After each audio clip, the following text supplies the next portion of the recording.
Medicine with me, Dr. a.Burbridge. And me, Dr. Ben Lovell. Hello again. Hello, and Ben has some very exciting news to share with us all today. Ben? Well, I hope it's already obvious from my very quick hello, but I have invested my hard-earned cash in a brand new microphone. So my audio should be absolutely fantastic now, and you won't get any more emails in from people saying, Amy sounds great, Ben sounds like he's shouting medical advice from a locked toilet several doors down. Please, can you get a microphone? So let us know if I'm any more audible and articulate and clear in your ears than I have been up till now. Brilliant. Fantastic. So, Ben, you've got a case for me? Yes, please. So I'd like to tell you about a patient who I saw on the medical take. Well, actually, they were on the medical take. They came up to AMU where they met me. And it's about a 58-year-old man. And he came into hospital because he noticed he had a problem with right facial numbness and weakness and drooping, which was his word. And it turns out that the day before presentation, he had a bit of a headache on the right side, which went from his right eye to the back of his head. And it was associated with his right eye watering and feeling a bit blurred. And then he woke up this morning and he noticed that the right side of his face felt strange. He noticed the right side of his face was droopy. The right eye was watering. He noticed that he couldn't chew properly or hold fluids in his mouth without dribbling from the corner of the right side of his mouth. And he felt his speech was slurred, a bit abnormal. And the right eye, things were a little bit blurry. That was the presentation. His background medical history was only contained type 2 diabetes, which was managed on metformin. He was a smoker of about 5 to 10 a day. He was an independent gentleman who worked in a library.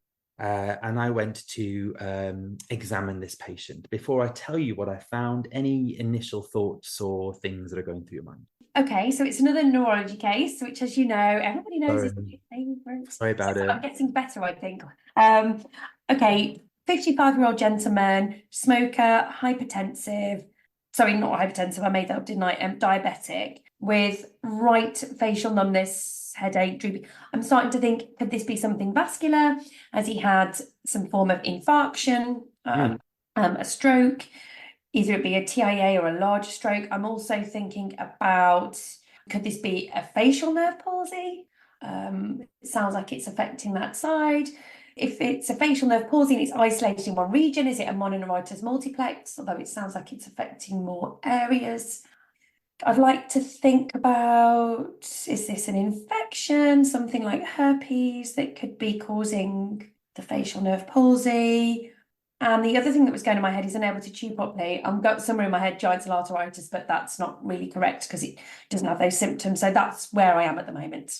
Yeah, so my initial thought of that, when I was just looking at this history, was like, are we certain this gentleman hasn't had a stroke here before we go any further? Because stroke is quite time critical. And I'd hate for him to be sitting here on my AMU when he could be down the road being thrombolized in the stroke unit. And I'll go into a little bit how we differentiate between a stroke and the other differential, which you mentioned, which was a facial nerve palsy, and how we tell those apart.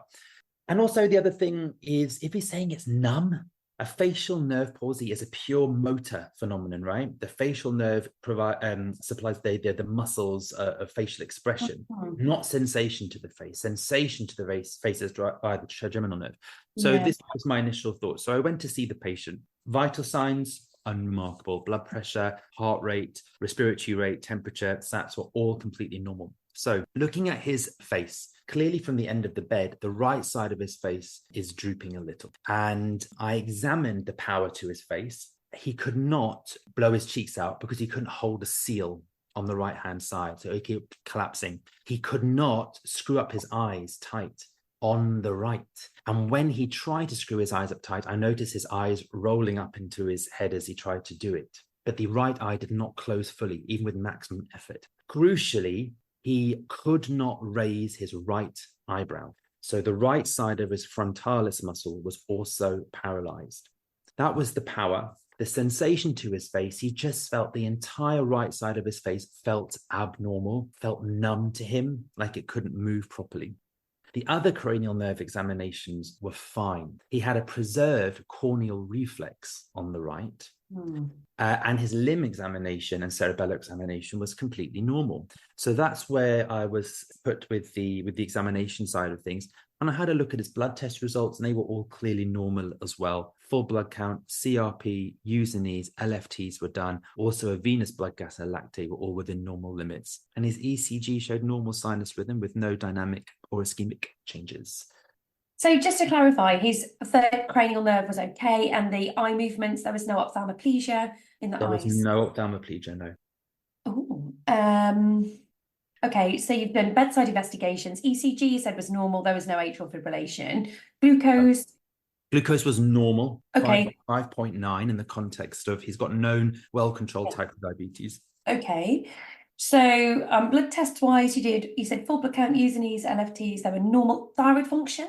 I didn't do it. I Okay. didn't have it at that point. Why do you ask? Well, I was just thinking before I asked about the ophthalmoplegia, does he have thyroid? I'm just thinking really stupidly. I was thinking thyroid eye disease, but that makes no sense, so ignore me. Okay. I was thinking that because I was thinking, does he have an ophthalmoplegia that's due to thyroid abnormality, but then it's unilateral, not bilateral?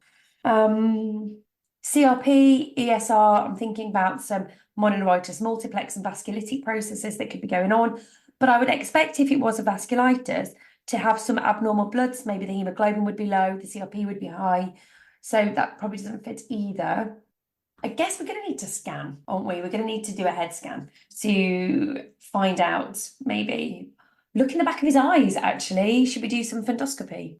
No, because I'm rubbish at it. Okay. One of my questions was, should we scan his head? And if so, what modality? What Yes. I think through my mind at that point is this man clearly has a right facial paralysis. Is it upper or lower? Lower facial paralysis, i.e. a facial nerve lesion, that would give you complete paralysis on the right side.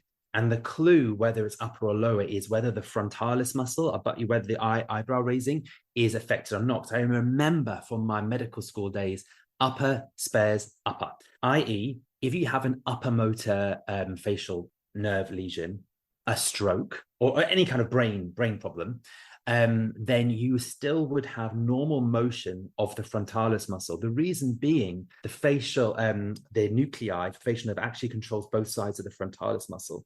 And people cannot see me on the podcast raising my eyebrows to prove this to you. But when someone has a stroke, which causes facial paralysis, you'll notice the forehead on both sides is absolutely normal, spared. They've got good eyebrow movement. Whereas a lower motor neuron lesion, such as Bell's palsy, you'd see they'd also were paralyzed at the frontalis muscle and they cannot raise. And that's what he had.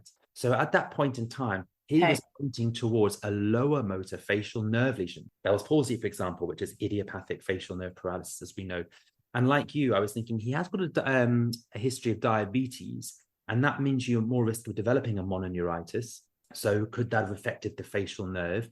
Of course, you need more than one nerve affected to be mononeuritis multiplex. So at that point, he was just a bundle mononeuritis, but his risk factor for that was smoking and diabetes, because you get microscopic ischemia to the facial nerve due to those two things. So in fact, the fact that he rolled his eyes up, that's called Bell's phenomenon. So when you try and screw your eyes up, they can't do it. So they roll their eye up to try and forcibly close their eye. That's called Bell's phenomenon. It was described in relation to Bell's palsy.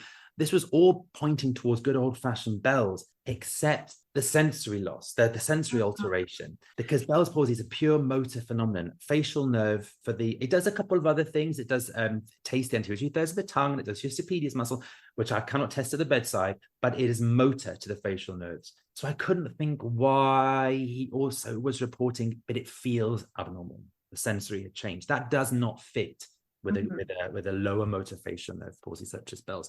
So even though I had good evidence of paralyzed frontalis muscle, I went down the same road as you, saying, let's scan his head. And what scan did you mean when you said that? So I guess I'm thinking from an acute setting, what scan can I get quickest and easiest? I can get a plain CT head. I can do that within an hour. I can rule out a space-occupying lesion. I can rule out a bleed and a stroke. However, this may not give me enough information, but acutely, that's probably the way I'd go. Am I thinking, could this be an aneurysm? Potentially. Although, again, he did have a headache. And actually, you would have a headache with a lower motor neuron facial nerve palsy, but you wouldn't necessarily have a headache with a stroke, although this looks like lower motor neuron. Okay, could this be an aneurysm? Do I want to do an angiogram, actually? Do I want to do a CT venogram? Does he have a sinus venous thrombosis? Do I need to do an MRI? I really struggle with these decisions, to be honest. And I tend to go for the plain CT heads because I can get it very quickly, and I will know straight away grossly what's going on within the brain. What did you do? Well, you can do a CT head stroke protocol, which also includes a bit of angiography as well. And it's good for ruling out things that shouldn't be there. Yeah. So CT is good for looking for masses and bleeds and aneurysms and anything that's causing compression or blocking something, areas of suffocation, meningiomas. A CT head, even if you do the angiogram protocol, may miss strokes, which is we're trying to look at what should be there but isn't, i.e. blood flow. And that's where CTs fall down, and that's when you need the MRI scan. But MRI scans aren't as available. So you're sort of alluding to us making a judgment call about what might give us the most data in also timeframes. If I want to get some answers today, which scan do I choose? So he had a CT, a stroke protocol, which includes a bit of angiography, and it showed no clear established infarct. It says there's an incidental finding of a hypodense area in the left pons. Recommend further evaluation with MRI to exclude possible previous infarct. Now, that wouldn't give him the symptoms that he's got, would it? Now. Why'd you say that? Well, I don't know. I can't remember my anatomy. That's what I'm thinking. You're right. Because now we've done this before. What cranial nerves arise from the pons? Think of your step songs. 5, 6, 7, 8. Brilliant. So facial nerve 7 does come from the pons. Hang on, is there a pons lesion here? Is this a facial? And is actually an upper facial nerve problem? But it's on the left, and his symptoms on the right. And then your cranial nerve nuclei, where they sit in the pons, actually control the ipsilateral side of your face. So that didn't actually make sense. If this lesion they found, the left pontine lesion, that should be causing left-sided facial problems if it was going to be causing, or left-sided cranial nerve problems if it were going to be causing problems. Okay. So I wasn't convinced this was anything other than an incidental OMA. And was actually related to his current presentation. Also, I was still quite married to the lower motor neuron diagnosis rather than upper. I didn't think this was a brain problem because look at the frontalis muscle I keep going back to. This all implies lower. So I didn't think this was relevant to what we were looking at. And tying this all together, I think that this was a lower motor neuron, a facial nerve lesion. Possibly a mononeuritis due to the diabetes and the smoking, possibly idiopathic, a Bell's palsy. In terms of other causes, I had a look around behind the ear. I couldn't see any evidence of zoster. So I didn't think this was anything related to infection. And the eye watering and the eye pain on the same side he mentioned, when you think about someone who's got headaches with lots of lacrimation and conjunctival injection on that side, you think about the trigeminal headaches, like cluster headache, didn't fit for him. And in fact, I think the reason he had that blurring, tearing of that right eye is because he cannot close that eye. So even when I asked him to try, he couldn't close it. I think that eye has been open, not blinking, not cleaning the surface of the eye and lubricating as it should do for at least 24 hours. Mm-hmm. And he had some early keratopathy there, a bit of dry eye syndrome. That's why it was tearing and why it was blurring. And you do see that really commonly. It's a common problem with Bell's palsy, with facial nerve palsy, that sometimes can be overlooked. Good eye care, because the eye gets really, really dry because they can't blink it. So I think that explained that. The sensorium, as we say, actually, it is not that rare. And the reason is, although sensation to the face via the trigeminal nerve is intact, the patient perceives that side of the face as being numb. And that actually makes a lot of sense. If you've got a part of your body which is suddenly paralyzed and is not moving, it becomes very strange. And it feels like it's detached from your body somehow because you're not controlling it anymore. And it causes disturbances of perception. So if you've got one half of your face, his face was completely paralyzed.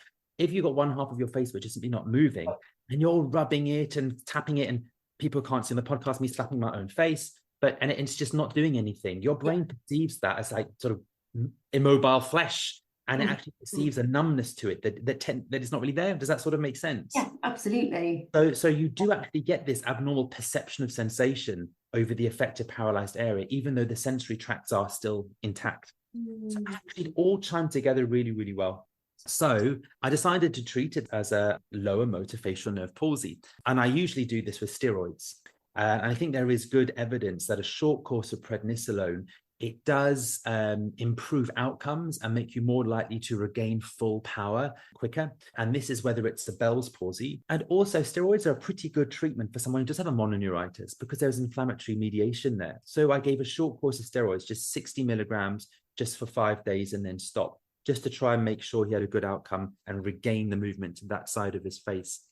Other little complications of bunging someone some steroids, especially someone with type 2 diabetes, was I was a bit nervous his blood sugars were going to go haywire, and they did a little bit. And we had to modify the dose of metformin and temporarily give him some gliclazide for a few days to try and control his blood sugars. And then we followed that up in our ambulatory care pathway to make sure that we could stop that safely when the steroid stopped. We didn't induce hypoglycemia after the exogenous steroids were taken away. And the other thing to think about is the eye care. So have you ever had to make a patient an eye patch before? Yes. Yeah.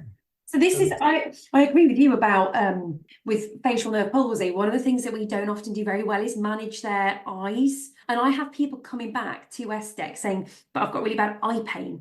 But it's the eye pain because the eye's so dry. And like you say, they've got that keratopathy, haven't they? And they can get corneal ulceration. Yeah. So you give them eye drops, you get them an eye patch. To be fair, mine aren't great. But you're absolutely right. It's about looking after their eyes and getting them to see the importance as well of taping their eyes shut as well at night when they go to sleep, because that can also be a big problem, can't it? Absolutely. And if you want, people are listening saying, well, where on earth do you get an eye patch from in the NHS? The answer is you can't find one unless the patient wants to go to a costume shop and get a pirate's outfit. So, but you make one with a bit of tape and a bit of gauze. Don't just tape their eye closed with tape straight on the eye. When that tape gets pulled off several times, that's very, very abrasive to the delicate tissues and skins around the eyelid. Put a bit of gauze over their eye and then tape it over.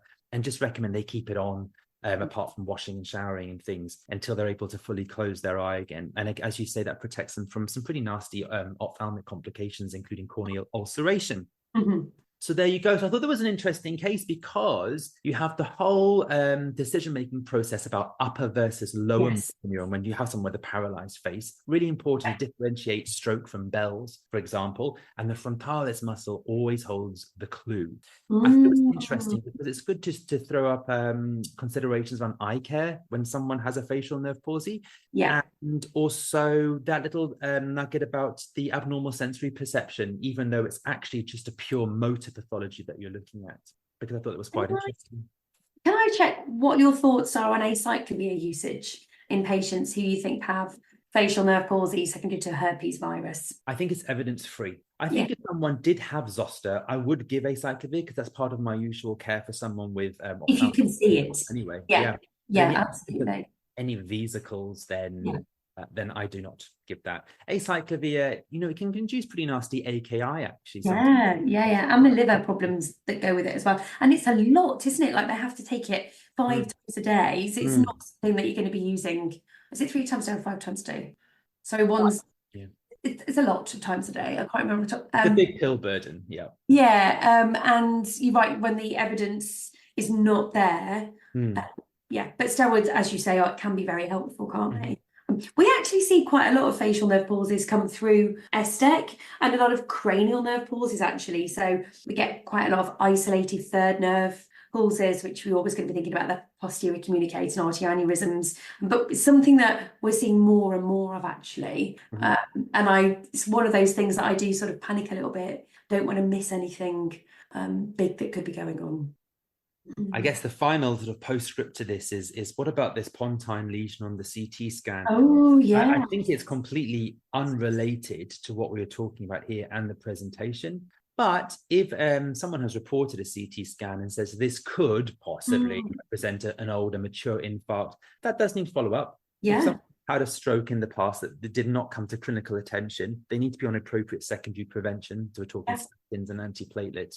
So that did buy the patient an outpatient MRI scan with some follow-up, just to delineate what that lesion is and make sure that they're protected from any further ischemic insult, if that's what the diagnosis was. And that, I think, is the end of the case. Really interesting. Thank you very much. Definitely some good takeaway points there. Upper motor neuron versus lower motor neuron. Always good, isn't it, to recap on those. And really interesting about the sensory loss and the perception of that sensory loss, that you're absolutely right. You know, if you've got motor loss, then the way that your brain perceives that, you could say that there is some sensory loss there too. So it's really, really interesting, even though physically it's not necessarily there. Thank you very much for that. And also, I'm never going to forget using the Steps song 5, 6, 7, 8 to remember what cranial nerves go through the pons. So excellent, absolutely. What do you want us to take away from this case, Ben? I just want you to take away how to differentiate between the upper and the lower facial lesions by looking at the forehead.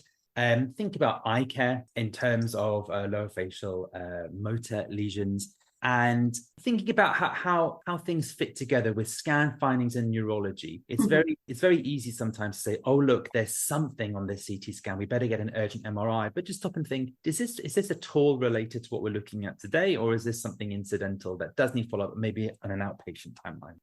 I also think, actually, one of the things that I find it really helpful to talk to patients about who do have facial nerve palsy is the length. So of how long they might have it for. So often they'll say, oh, I'll take the steroids, will it go back to normal in a week? Actually, no, this could be months. And I think it's about letting them know that this isn't going to get better quickly. This is going to be present for 3-6 months. I've seen it last less time, and I've seen it last longer. So just about giving them that time frame as well, and the expectation that things aren't going to get better. And there are an unfortunate minority who do have lifelong weakness after a Bell's. Yeah, absolutely. Thank you so much for that case, Ben. As ever, it was fantastic. And thank you to everybody out there for listening. And we'll be back soon. Bye. Bye. You've been listening to the Home of Medicine podcast, a podcast brought to you by the EFIM Academy in association with the European Federation of Internal Medicine, a leading organisation in internal medicine. Thanks for listening.